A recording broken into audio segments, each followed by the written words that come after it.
Hello all of you, सभी का एक बार फिर से स्वागत है।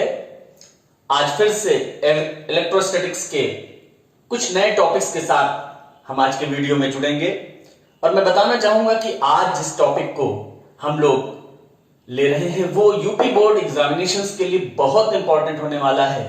इसलिए पूरे वीडियो को बहुत मन से देखिए, बहुत इंटरेस्टिंग वीडियो है और बहुत इंपॉर्टेंट भी है आप सबके लिए। तो आप देख सकते हैं कि आज मैंने जो टॉपिक आप लोगों के लिए लिया है वो है वैद्युत द्विध्रुव तथा वैद्युत द्विध्रुव आघूर्ण, अर्थात electric dipole and electric dipole moment. तो हम इस टॉपिक को शुरू करते हैं और सबसे पहले मैं आपको ये बताना चाहूंगा कि वैद्युत द्विध्रुव है क्या, इलेक्ट्रिक डाइपोल क्या है। तो सबसे पहले उसकी डिफाइन करता हूं, मैं उसकी डेफिनेशन आपको बताता हूं कि दो मान में समान किंतु प्रकृति में विपरीत आवेश एक दूसरे के अत्यंत समीप स्थित होते हैं तो वो एक वैद्युत द्विध्रुव का निर्माण करते हैं। अर्थात ऐसा कोई भी निकाय जिसमें दो मान में समान किंतु विपरीत आवेश एक दूसरे के पास पास रखे गए हों तो वो जिस निकाय को बना रहे हैं उसे हम वैद्युत द्विध्रुव या इलेक्ट्रिक डाइपोल कहते हैं। अब हम यहां देख सकते हैं कि हमारे पास यहां पर दो पॉइंट्स मैंने लिए हैं, एक ए और एक बी। पॉइंट ए पर हमने प्लस क्यू चार्ज रखा हुआ है जबकि पॉइंट बी पर मैंने माइनस क्यू चार्ज लिया हुआ है। अर्थात दोनों चार्जेस हमारे पास क्यू है, दोनों का मैग्नीट्यूड समान है, परिमाण समान है, लेकिन जहां ए पर रखा हुआ चार्ज क्यू पॉजिटिव है वहीं बी पर रखा हुआ चार्ज निगेटिव है। और इन दोनों के बीच जो ए बी डिस्टेंस है वो एक स्मॉल डिस्टेंस है, एक छोटी दूरी है, एक अल्प दूरी है जिसे हमने 2l से शो किया है। इसका अर्थ हुआ कि यहां पर ए बी क्या होगा, एक वैद्युत द्विध्रुव होगा, एक इलेक्ट्रिक डाइपोल होगा। तो इलेक्ट्रिक डाइपोल को हम समझ गए। अब हम इसके बाद जो ऊपर हेडिंग लिखी हुई है उसको डिफाइन करते हैं। जैसे ही हमने इलेक्ट्रिक डाइपोल को डिफाइन किया उसके तुरंत बाद हमको यह बताना होगा कि ये वैद्युत द्विध्रुव आघूर्ण या इलेक्ट्रिक डाइपोल मोमेंट क्या है। तो स्टूडेंट्स, इलेक्ट्रिक डाइपोल मोमेंट बहुत आसान है, मैं आपको बताता हूं। किसी भी वैद्युत द्विध्रुव का द्विध्रुव आघूर्ण यानी कि वैद्युत द्विध्रुव का वैद्युत द्विध्रुव आघूर्ण मैं आपको बताने जा रहा हूं, बहुत ध्यान से देखेंगे। वैद्युत द्विध्रुव आघूर्ण, इसको सबसे पहले हम लोग समझ लें, इसको हम लोग स्मॉल p से डिनोट करते हैं। ये क्या होता है, ये जिन दो चार्जेस को लेकर के हमने डाइपोल बनाया है या जो दो चार्ज डाइपोल बना रहे हैं उनमें से किसी भी एक चार्ज को हम ले लेते हैं, अर्थात उसका मैग्नीट्यूड ले लेते हैं। तो हमारे पास यहां पर चार्ज है q और उनके बीच जो डिस्टेंस है, उनके बीच की जो दूरी है उसका मल्टीप्लीकेशन ले लेते हैं 2l। ये हमारे पास मिलकर के बना देता है इलेक्ट्रिक डाइपोल मोमेंट। अर्थात दोनों आवेशों में से एक आवेश और उनके बीच की दूरी के गुणनफल को वैद्युत द्विध्रुव आघूर्ण कहा जाता है। अब आप एक चीज देखेंगे कि मैंने इसके ऊपर एक वेक्टर का निशान लगा रखा है, तो यह बात भी यहीं से स्पष्ट हो जाती है कि वैद्युत द्विध्रुव आघूर्ण एक सदिश राशि है, क्योंकि ये जो हमारे पास वस्तुतः ये दूरी एक निश्चित दिशा में ली जाती है, इसलिए ये भी वेक्टर है। इस कारण से जो हमारे पास वैद्युत द्विध्रुव आघूर्ण है एक सदिश राशि हो गई। तो वैद्युत द्विध्रुव आघूर्ण को हमने परिभाषित किया कि किसी वैद्युत द्विध्रुव का द्विध्रुव आघूर्ण द्विध्रुव के आवेशों में से एक आवेश के मान और उनके मध्य की दूरी के गुणनफल के बराबर होता है। अब यहीं से हम स्पष्ट कर सकते हैं इसका मात्रक क्या होने वाला है, इसकी यूनिट क्या होने वाली है। तो आप देखें, Q का मात्रक कूलाम हम सब जानते हैं और इसी के साथ साथ जो हमारे पास डिस्टेंस है इनके बीच की 2l, इसका मात्रक मीटर होगा। इसलिए इसके हमारे पास हम कह सकते हैं कि वैद्युत द्विध्रुव आघूर्ण का मात्रक कूलाम मीटर होगा। एक चीज और, हम यहीं पर यह भी जान लें तो बहुत अच्छा होगा कि जो हमारे पास ये इलेक्ट्रिक डाइपोल मोमेंट है जिसको हमने स्मॉल p से डिनोट किया है, इसका डायमेंशनल फॉर्मूला क्या हो सकता है। तो अगर हम इस p का डायमेंशनल फॉर्मूला निकालेंगे तो आप देखेंगे कि q का जो हमारे पास डायमेंशनल फॉर्मूला होता है वो होता है AT। A करंट के लिए हमारे पास डिनोशन है डायमेंशनल फॉर्मूला के लिए और T समय के लिए है। अब 2l डिस्टेंस है, दूरी है, लंबाई है, तो लंबाई के लिए हम l लेते हैं। अगर इसको हम रीअरेंज कर दें तो LTA, ये हमारे पास डायमेंशनल फॉर्मूला हो जाएगा इलेक्ट्रिक डाइपोल मोमेंट का। इसको हम यूं भी कह सकते हैं कि वैद्युत द्विध्रुव वैद्युत द्विध्रुव आघूर्ण की विमा लंबाई में 1, क्योंकि L के ऊपर हम देख सकते हैं कि L के ऊपर जो पावर है वो केवल 1 है, जो कि लिखी नहीं जाती है। तो L यानी कि लंबाई में 1, समय में 1 और वैद्युत धारा में 1 है। ये हमारे पास डायमेंशनल फॉर्मूला हो गया। अब यही मैं आपको कुछ एग्जांपल्स का भी जरूर साथ में बता दूं कि कौन कौन से हमारे पास ऐसे अणु हैं जो वैद्युत द्विध्रुव हैं। तो आप देखेंगे कि हमारे पास सबसे पहले मैं आपको बताना चाहूंगा HCl। HCl आप सब जानते हैं, जिसको हम हाइड्रोक्लोरिक एसिड कहते हैं। हाइड्रोक्लोरिक एसिड HCl जो हमारे पास है, ये इसका अणु जो है वो वैद्युत द्विध्रुव होता है, जिसमें H+ और क्लोराइड माइनस, हाइड्रोजन प्लस का आयन और क्लोराइड माइनस आयन, ये मिलकर के एक वैद्युत द्विध्रुव बनाते हैं। उसी तरीके से हमारे पास HBr में हाइड्रोजन का अणु और ब्रोमीन, 2 अणु हैं, माफ कीजिएगा, जो HBr हमने साथ में लिया, HBr का अणु जिसमें हाइड्रोजन और ब्रोमीन आयन जो हैं, ये मिलकर के वैद्युत द्विध्रुव बनाते हैं। इसी प्रकार से जल H2O, इसका अणु भी वैद्युत द्विध्रुव बनाता है। आप इसी प्रकार से कह सकते हैं मीथेन CH4, ये भी हमारे पास वैद्युत द्विध्रुव आघूर्ण बनाते हैं। कुल मिलाकर के हमको ये समझना है कि जब कभी भी 2 मान में समान और विपरीत आवेश एक दूसरे के समीप स्थित होंगे तो वो एक इलेक्ट्रिक डायपोल या वैद्युत द्विध्रुव का निर्माण करेंगे और उसका वैद्युत द्विध्रुव आघूर्ण उन आवेशों में से एक आवेश और उनके बीच की दूरी के गुणनफल के बराबर होगा, और यह एक सदिश राशि है। अब जैसे ही हमने सदिश राशि कही, वैसे ही यह इंपॉर्टेंट हो गया कि हम ये बताएं कि इस वैद्युत द्विध्रुव आघूर्ण की दिशा क्या होगी, क्योंकि बिना दिशा के हम सदिश राशि को पूर्णतया व्यक्त नहीं कर सकते हैं। तो जो हमारे पास द्विध्रुव आघूर्ण की दिशा होती है वो ऋण आवेश से धन आवेश की ओर होती है, नेगेटिव से पॉजिटिव की ओर होती है। ऋण आवेश से धन आवेश की ओर वैद्युत द्विध्रुव आघूर्ण की दिशा हमेशा होगी। इस प्रकार से हमने इलेक्ट्रिक डायपोल और इलेक्ट्रिक डायपोल मोमेंट के बारे में पूरी तरीके से जान लिया कि उसको हम किस तरीके से कैलकुलेट करेंगे और उसकी दिशा भी क्या होती है।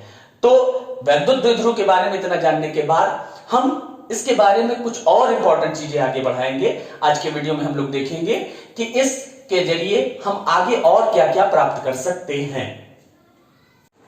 तो जब हम वैद्युत द्विध्रुव के बारे में जान चुके हैं, वैद्युत द्विध्रुव आघूर्ण के बारे में जान चुके हैं, तो अब आप देख सकते हैं मैंने जो यहां पर हेडिंग लिख रखी है वो है वैद्युत द्विध्रुव के कारण वैद्युत क्षेत्र की तीव्रता।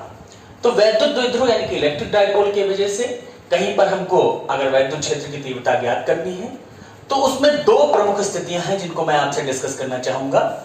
तो पहली स्थिति है जो मैं आपसे आज यहां डिस्कस करूंगा वो है अक्षीय स्थिति, जिसको हम कहेंगे अक्ष रेखा पर अगर कोई बिंदु हो तो वहां पर हम किस प्रकार से वैद्युत द्विध्रुव के कारण किसी बिंदु पर वैद्युत क्षेत्र की तीव्रता ज्ञात करेंगे। तो अक्षीय स्थिति है क्या, सबसे पहले हम ये देखें। तो यहां पर आप देखेंगे कि एक इलेक्ट्रिक डायपोल AB है, जिसमें A पर +Q चार्ज है, B पर -Q चार्ज है।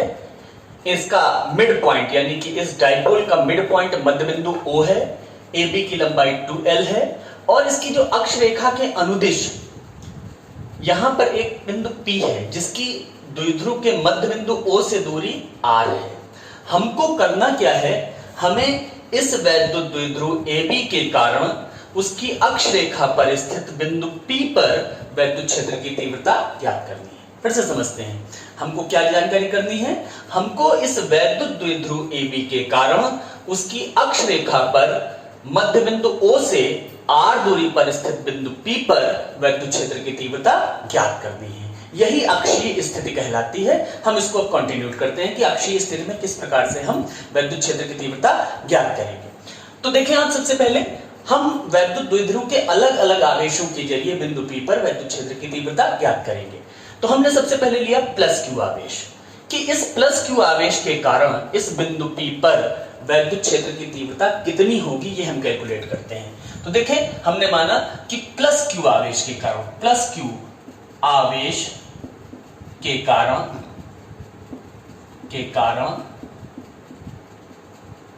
P पर वैद्युत क्षेत्र की तीव्रता, वैद्युत क्षेत्र की तीव्रता, इसको हमने नाम दे दिया क्योंकि जो हमारा प्लस क्यू आवेश है वो रखा हुआ है ए पर, इसलिए इसको हमने नाम दे दिया ई ए। इसको हमने नाम दे दिया ई ए। ये क्या होगी, हमको पता है कि पॉइंट चार्ज की वजह से, बिंदु आवेश की वजह से उससे r दूरी पर स्थित बिंदु पर वैद्युत क्षेत्र की तीव्रता क्या होती है, वही फॉर्मूला हम यूज करेंगे। तो वो होता है 1/4 पाई एप्सिलॉन नॉट के। हमने ये भी माना है कि ये जो डाइपोल है ये के परावैद्युतांक के माध्यम में रखा हुआ है, तो 1/4 पाई एप्सिलॉन नॉट के क्यू बाई डिस्टेंस। अब देखिए यहां डिस्टेंस हमको ध्यान से देखनी है, कहां से कहां की डिस्टेंस, उस चार्ज से जिसकी वजह से हम वैद्युत क्षेत्र की तीव्रता ज्ञात कर रहे हैं, उस बिंदु की दूरी जहां पर ज्ञात कर रहे हैं।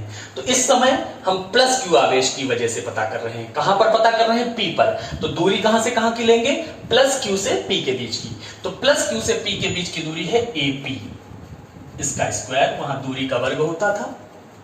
ठीक, अब आप देखें इसको हम आगे बढ़ाते हैं, तो ये हमारे पास जब इसको हम आगे बढ़ाएंगे तो ये आ जाएगा E A equal to 1/4 pi epsilon naught के क्यू बाई एपी।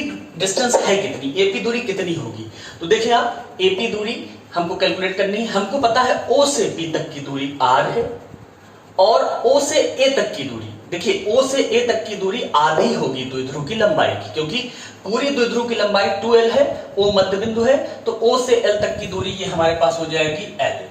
तो यहां से यहां तक दूरी r और यहां से यहां तक l, तो निश्चित रूप से एपी हो जाएगी r माइनस l का स्क्वायर। ठीक, और एक चीज है, मैंने आपसे कहा था कि वैद्युत क्षेत्र की तीव्रता सदिश राशि है, तो सदिश राशि के लिए दिशा बताना भी बहुत जरूरी है।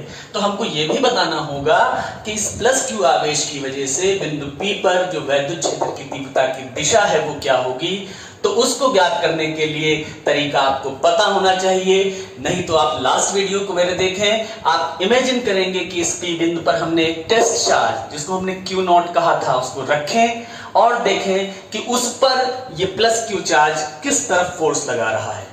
तो हम अगर ये इमेजिन करते हैं, सपोज करते हैं कि यहां पर टेस्ट चार्ज रखा जाएगा, तो टेस्ट चार्ज ऑलवेज पॉजिटिव होता है, तो ये पॉजिटिव चार्ज उस पॉजिटिव चार्ज पर रिपल्शन लगाएगा, इसलिए इसकी जो डायरेक्शन हो जाएगी वो हो जाएगी एपी की ओर, एपी की ओर। ये हमारे पास EA अर्थात प्लस क्यू चार्ज की वजह से बिंदु P पर वैद्युत क्षेत्र की तीव्रता हमने निकाल ली। अब हम माइनस क्यू जो हमारा आवेश है जो कि B पर रखा हुआ है, माइनस क्यू आवेश के कारण P पर वैद्युत क्षेत्र की तीव्रता उसको पता करेंगे,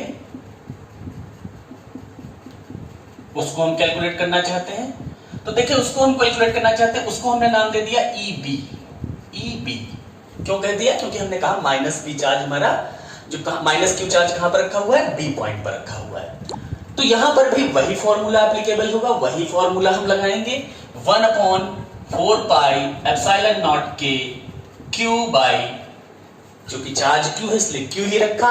डिस्टेंस अब हमको कहां से कैलकुलेट करनी है, B से P की, it means BP whole square.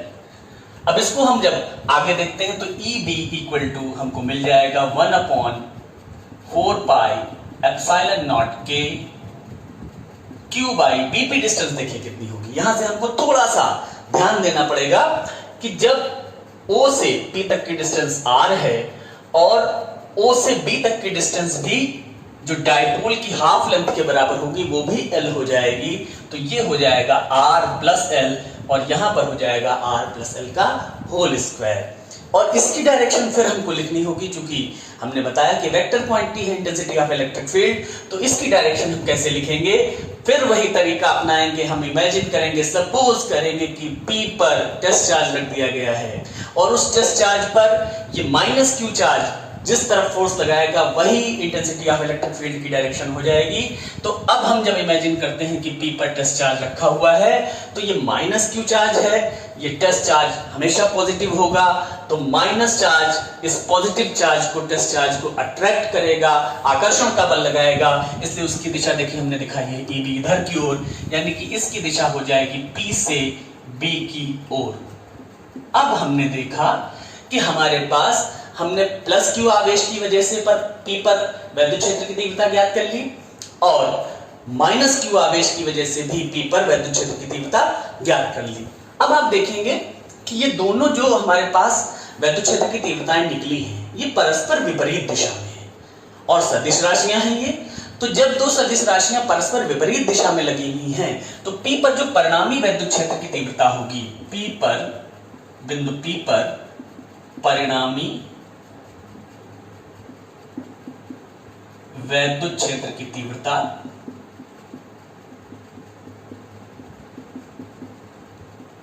E वो हमारे पास इन दोनों के डिफरेंस के बराबर हो जाएगी। EA और EB के डिफरेंस, अभी मैं कह रहा हूं इनके अंतर के बराबर हो जाएगी। क्यों? क्योंकि ये दोनों एक ही रेखा के अनुदिश परस्पर विपरीत लगे हुए हैं, इसलिए इनका परिणामी ज्ञात करने के लिए हमको इनका अंतर लेना होगा। अब ये देखिए कि कौन मान बड़ा है और कौन मान छोटा है, तो बड़े मान से हम छोटे मान को घटाएंगे। तो आप देखेंगे अगर EA और EB में सब कुछ एक जैसा है, 1/4 पाई एप्सिलॉन नॉट के यहां भी है, 1/4 पाई एप्सिलॉन नॉट के वहां भी है, Q वहां भी है, Q यहां भी है। डिफरेंस सिर्फ इतना है कि यहां पर r माइनस एल का होल स्क्वायर है हर में, डिनोमिनेटर में, और यहाँ r प्लस एल का होल स्क्वायर है डिनोमिनेटर में। और आपको पता है डिनोमिनेटर की वैल्यू, हर की वैल्यू जहाँ ज्यादा होती है मान कम हो जाता है, इसलिए ये स्पष्ट हो गया कि EA का मान बड़ा होगा EB से, इसलिए जो हमारी परिणामी वैद्युत क्षेत्र की तीव्रता होगी वो हो जाएगी EA माइनस EB। आइए इसको कैलकुलेट करते हैं। तो E is equal to 1/4 pi epsilon naught के Q upon r minus L का whole square minus 1/4 pi epsilon naught के Q upon r plus L का होल स्क्वायर। आप देखेंगे इन दोनों में कॉमन हमको मिल गया Q/4 पाई एप्सिलॉन नॉट के, अंदर हमारे पास ब्रैकेट में बचा 1 अपॉन r माइनस एल का whole square minus 1 upon r plus L का होल स्क्वायर। अब इसको कैलकुलेट करते हैं तो हमको मिलेगा Q/4 पाई एप्सिलॉन नॉट के, अंदर कैलकुलेशन करते हैं, एलसीएम हमने ले लिया। तो आप देखेंगे यहां पर ये r plus L, r minus L, हम लोगों ने 9th हाई स्कूल में पढ़ा हुआ है, a plus b a minus b is equal to a square minus b square. हम उसी को अप्लाई करते हैं तो ये हो जाएगा r square minus L square का होल स्क्वायर, इधर हमारे पास हो जाएगा r प्लस एल का होल स्क्वायर, इधर हो जाएगा r माइनस एल का होल स्क्वायर। और इसको हम थोड़ा सा और सिंप्लीफाई करते हैं, Q/4 पाई एप्सिलॉन नॉट के। जब इसको हम सिंप्लीफाई करेंगे तो आप देखेंगे r square plus L square plus 2LR, यहां से जब इसको हम ओपन करेंगे तो ये आ जाएगा r square plus L square minus 2LR upon r square minus L square का होल स्क्वायर। बहुत ध्यान से देखिए, बहुत आसान सिंप्लीफिकेशन है।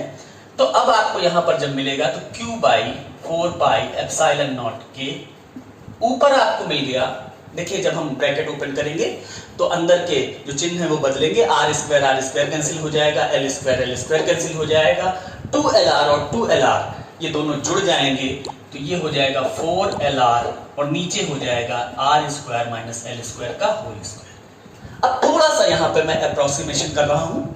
हमने आपको बताया कि जो L है, अर्थात L क्या है, ये इलेक्ट्रिक डाइपोल की हाफ लेंथ है। 2L इसकी वास्तविक दूरी है, पूरी दूरी है, और L इसकी हाफ लेंथ है। और मैंने आपको द्विध्रुव की परिभाषा में भी ये बताया था, वैद्युत द्विध्रुव की, ये दोनों आवेश एक दूसरे के अत्यंत समीप स्थित होंगे। इसका अर्थ है L R से बहुत छोटा होगा। और जब L R से छोटा होगा तो जब हम बड़ी चीज का वर्ग करेंगे, R स्क्वायर करेंगे, और छोटी चीज का वर्ग करेंगे, L स्क्वायर करेंगे, तो आपको ये भी पता होना चाहिए कि बड़ी चीज का वर्ग बढ़ जाता है, जबकि अगर हम एक से छोटी चीज का वर्ग करते हैं, एक से छोटी संख्या का वर्ग करते हैं तो वो और घट जाती है। इसका मतलब R square is very much greater than L square अगर यहाँ पर हम लेंगे तो हमारे पास जो सिंप्लीफिकेशन होकर के आएगा उसको मैं आपके सामने यहाँ पहले लिखता हूँ, आप आसानी से देख सके। तो हमारे पास E इक्वल टू आ जाएगा Q by 4 pi epsilon not K। अब आप देखें ये हमारे पास 4LR है, इसमें हमने थोड़ा सा इसको रीअरेंज किया है, यहाँ हमने 2L इसके साथ ले लिया और इसके बाद जो कुछ बचा, इसके बाद 2L अगर हमने ले लिया तो आप देखेंगे हमारे पास 2R बचा और नीचे यहां पर बच गया R स्क्वायर का होल स्क्वायर। इट मींस अब आप देखें इसको अगर हम आगे बढ़े Q इंटू 2L, अभी मैंने आपको थोड़ी देर पहले बताया Q इंटू 2L ये डाइपोल मोमेंट है, वैद्युत द्विध्रुव का द्विध्रुव आघूर्ण है, इसको P से दिखाते हैं। P equal to Q into 2L होता है, हम यहाँ वैल्यू पुट कर दें तो ये E इक्वल टू हमको मिल जाएगा 1/4 pi epsilon not K P। और आप यहां पर देखेंगे कि ये हो जाएगा ये R टू द पावर 4 ऊपर R, तो ये हमारे पास जो फाइनली बचेगा 2P बाई R क्यूब। तो हम ये कह सकते हैं जो हमको P पर परिणामी वैद्युत क्षेत्र की तीव्रता इस वैद्युत द्विध्रुव के कारण मिली, उसका जो हमको सूत्र मिला वो E equal to 1/4 pi epsilon not K 2P by R cube. ये हमारे पास P पर इस वैद्युत द्विध्रुव के कारण वैद्युत क्षेत्र की परिणामी तीव्रता है। अक्षीय स्थिति में ये ध्यान रखेंगे, लेकिन अभी बात मैंने थोड़ी सी छोड़ रखी है क्योंकि इसकी दिशा भी हमको बतानी पड़ेगी। वैद्युत क्षेत्र की तीव्रता है और इसकी दिशा वही होगी जो EA और EB में बड़ी जो हमारी क्वांटिटी है उसकी है, अर्थात EA की जो दिशा है, और EA की दिशा आपको पता है किस ओर है, वो दिशा है A से P की ओर, तो इसकी दिशा भी हो जाएगी AP की ओर। इस प्रकार से हमने ये पूरा कंप्लीट कर लिया अक्षीय स्थिति में वैद्युत द्विध्रुव के कारण किसी बिंदु पर वैद्युत क्षेत्र की तीव्रता। बहुत इंपॉर्टेंट है, इसको जरूर देखिए, यूपी बोर्ड एग्जामिनेशंस के लिए बहुत आपके काम आने वाला है। इसके बाद नेक्स्ट जो स्थिति है उसको हम बहुत जल्दी आपसे शेयर करेंगे। आप स्टे ट्यून्ड, इसको देखते रहिए, सभी हमारे वीडियोस को ध्यान से देखिए। फिर से मिलते हैं अगले वीडियो में इसके आगे के नए टॉपिक के साथ। Thank you.